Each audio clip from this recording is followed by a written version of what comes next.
is there?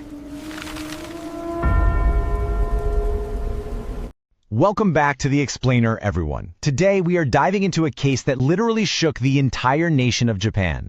It fundamentally changed how people felt about their own safety in their own homes. We're going to unpack the Setagaya mystery, also known as the Miyazawa family murders. It's a tragic, deeply unsettling case that happened exactly a quarter of a century ago, right as the world was eagerly counting down to a new millennium. And as we start laying out the details, you'll see that the sheer scale of this unsolved mystery is absolutely mind-boggling. Okay, let's dive into this first massive number, 250,000. I really want you to take a second and let that sink in. A staggering 250,000 detectives have worked on this single case over the past 25 years. That makes it one of the largest, most extensive forensic investigations in the entire history of Japan. I mean, the dedication of the police force and the sheer amount of resources poured into finding this killer are practically unmatched.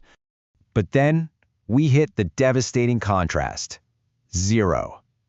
Despite 250,000 investigators pouring their careers into this, 0 arrests have ever been made. It is the ultimate cold case, and the victim's family still hasn't seen an ounce of justice today. Section 1. The Unsolved Paradox. You know, we usually think of cold cases as these mysteries where the police just had nothing to go on, right? No witnesses, no DNA, no clues. But the Setagaya mystery, it's the exact opposite. Just look at the sheer volume of data the police collected.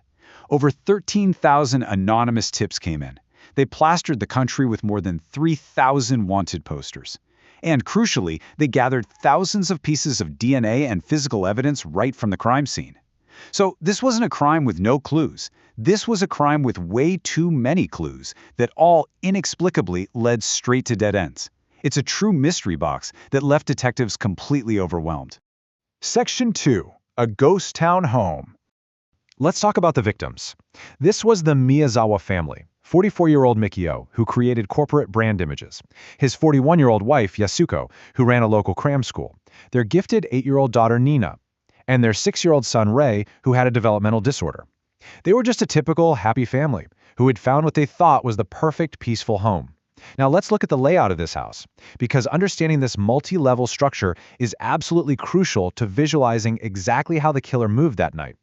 The house was uniquely designed by Yasuko's sister, who was an architect. The first floor housed Yasuko's cram school and a study area for Mikio. Up a short flight of stairs was a middle floor containing little rise room and the bathroom. A bit further up was the second floor with a spacious living room and kitchen. And finally, at the